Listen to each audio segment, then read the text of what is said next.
If you are feeling uninspired and at a loss for what to make this fall and winter, I've compiled a list of really great apparel and accessories for you guys. I commonly find myself kind of like the saying when you're eating, like your eyes are bigger than your stomach. It's like that with inspiration for me, where I'm like, I want to make that, and I just save everything for later and then never make any of it because there's just simply not enough time. But in case you haven't heard of any of these patterns or thought of any of these ideas, I thought it would be fun to share them with you. And I know some people just knit, some people just crochet, and some people do both. Personally, I just crochet, but I have some knit patterns I want to share with you. I actually started learning how to knit like a week or two ago, and a lot of these patterns I've just saved knowing that I don't know how to knit, but one day I will. So starting off with sweaters, this first one I have is by Meganfaithmakes. It's called the Suki sweater. This is a crochet pattern that uses mohair, and even though it uses the granny stitch where there's a lot of holes, I feel like you could still layer this and it could be pretty warm for the winter. But I have had this saved for so long. I love the lighter yellow one that she made. And since the yarn is a little bit chunkier, I feel like this could work up super fast. But I just think this is so cute. I think in the knitting world, this is a super popular pattern. Correct me if I'm wrong. I'm still a baby. But one of the main things that motivated me to learn how to knit was seeing this jacket. I think this stitch is so beautiful. The structure is amazing. I love that there's pockets. I love that it has buttons. All I have to say is if you knit and you haven't made this yet, what are you doing? This next one I have shared in a previous video. I think it was a crochet with me. I love this pattern. This is a crochet pattern by Lola Crochets. It's called the Danya Cardi. This looks similar to the Cezanne cardigan that was like viral, I think last year, but I still think it's really cute. One thing I wanted to note about this pattern that if I made it again I would do differently is I probably wouldn't add the ribbing on the bottom. You switch to this slip stitch ribbing for the cuff of the sleeves and then the bottom, but I would just skip that and maybe make it a little bit longer with the main stitch if you want it to look similar to the Cezanne one, because that one just goes straight down. So just something to keep in mind if you make it. The next thing is not a specific pattern, but you could just take it as inspiration. Check out Honeybea. They're a handmade knitwear company based in Canada, and they have the most amazing one-off pieces. Specifically, I really love this jacket. You could totally make something like this with a bunch of scrap yarn. I just thought this was worth including because so many of their pieces are really cool and unique and are the opposite of boring, so definitely check them out just for inspiration. Another great place to look for just general inspiration for like sweater shape and structure and color is Lauren Manoogian. I hope I'm pronouncing that right. It's kind of like a luxury knitwear company, and they do silhouettes so well. They have kind of this minimalist but like structured but also oversized look that I really like. But with either knit or crochet, I feel like you could replicate some of these. Another great place to look for shape and silhouette is Babaà. They're another knitwear company, but I love their silhouettes. I think the colors that they choose are amazing. Once I learn how to knit, I want to make their jumper number 51. Obsessed with the shape of it. Everything is just so good. Definitely check them out, and if you know of any patterns that are kind of similar to some of their sweaters, definitely share them in the comments because I'm not advanced enough yet to replicate these just by looking at them. Next, I have a crochet sweater from Les Pôles. She makes really cool knit and crochet patterns. This popcorn sweater pattern I think could work up super fast. It looks like a chunky or bulky weight yarn, and I think the shape of it's cool. I love the ribbing around the neckline. I feel like there's some opportunity here to play with some really fun colors, but I thought that one was really cool. Another knitting pattern is from Row's Knitwear. I am obsessed with every single pattern from Row's. They're another brand that has just really inspired me to want to learn how to knit. I have been eyeing their off-grid sweater for I feel like years now. Every time I see a picture of it, I save it on Instagram, and I like went back to look through my saves and I was like, okay, clearly I like this sweater. There's kind of this like two-way stripe thing going on where she has the bigger swatches of color blocking horizontally and then these vertical knit stitches kind of popping out.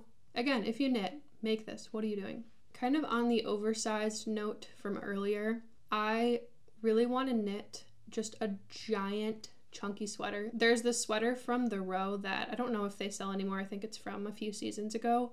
It's called the Dano Cashmere Wool and Silk Sweater. And I really like how big this is. I like the texture. But yeah, especially for this fall and winter, like just go big, make something huge and dramatic and giant, because why not?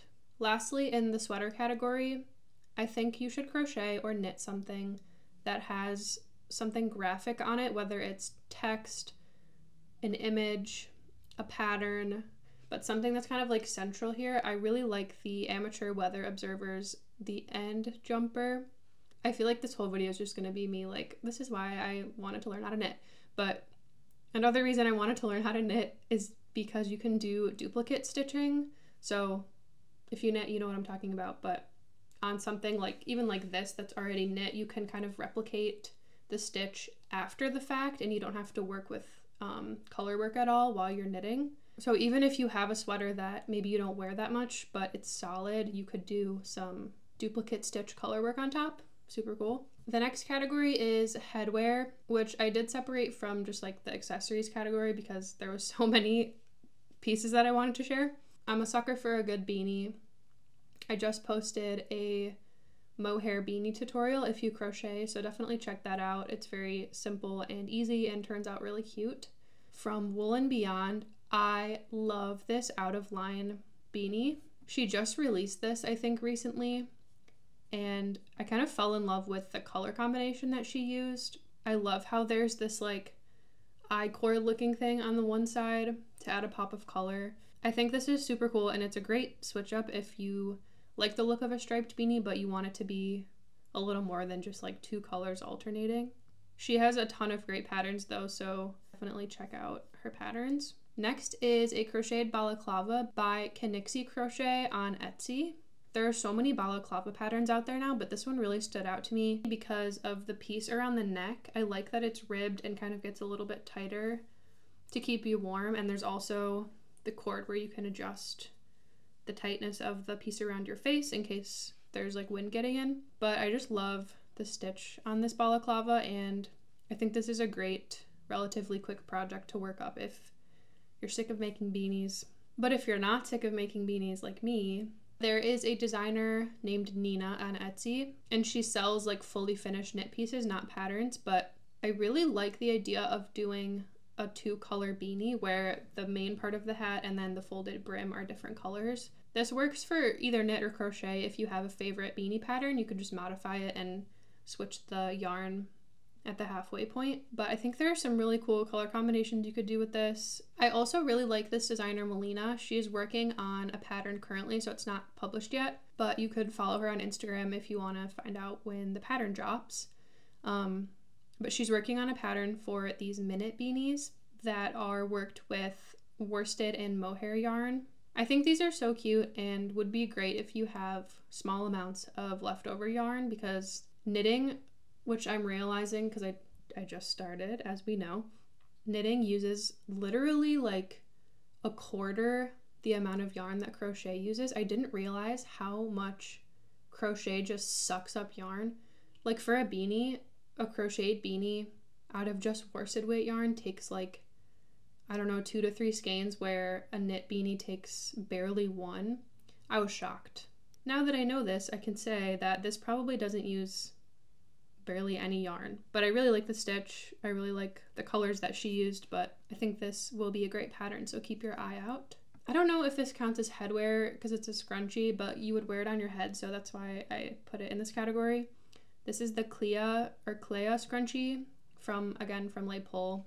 I think an oversized scrunchie like this is so cute, especially for fall and winter, because you're already like wearing more clothing and you're more bundled up. So the fact that it's like a sweater in your hair is super cool. And I love the striped effect on this too. Another beanie that really caught my eye from Instagram originally is this Birdie beanie by Deima Knitwear. And this is a finished object, so it's not a pattern, but it's a great example that beanies don't have to be boring. So take this as inspiration if you want to play around with stitches and yarn and color combinations, I think these beanies are super cool.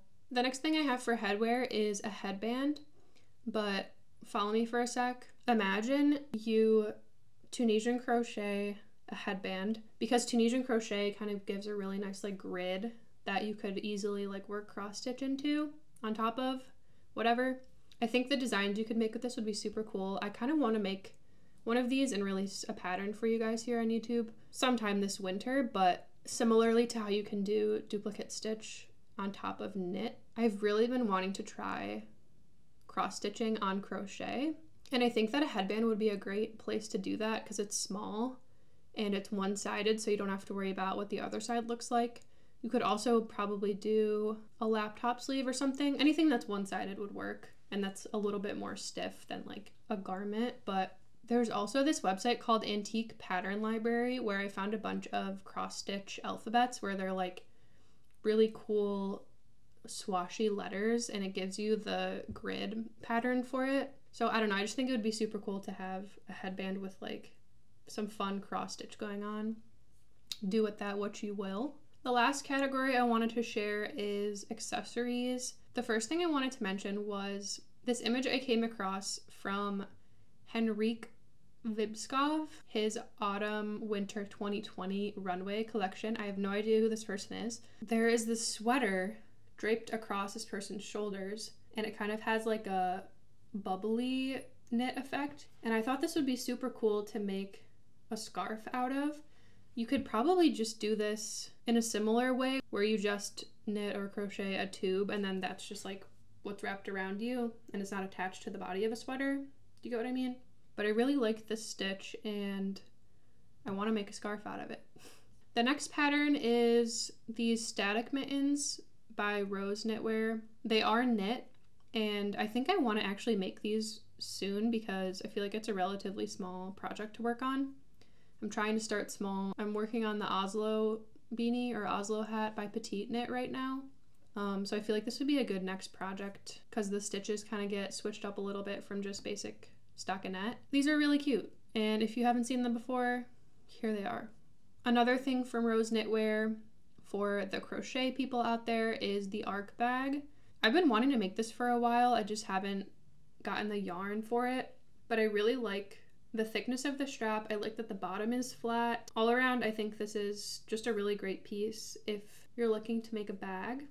If you have a dog and you knit, please make them this sweater. The Maya sweater from Le Pole. It's so cute, I can't. And lastly, if you are feeling ambitious and you want to work on a blanket, which I don't know if I ever will crochet or knit a blanket, just because I don't know if I have the patience for that. But if you do, also this could be used for something else, but if you do have the patience, you should look into these mosaic granny squares. I'll put a few examples here, but basically the granny square has color work that when tiled together creates like a mosaic. I feel like this could be a good way to break up the monotony of a blanket. Instead of doing like hundreds of stitches and hundreds of rows, you would just be working on little squares at a time. But I just think this is a really cool way to switch up your regular granny square.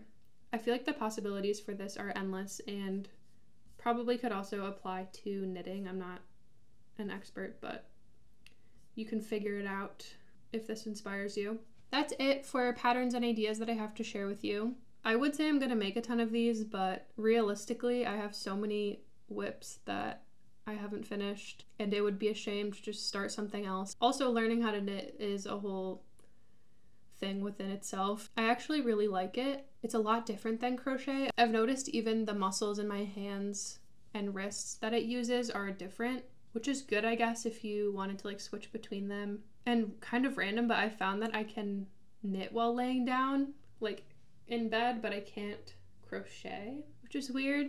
So that's kind of nice. I can like lounge and knit. But yesterday I learned how to do a provisional cast on because I watched some YouTube videos and they said that it's easier to do that for the Oslo hat than like sew it together.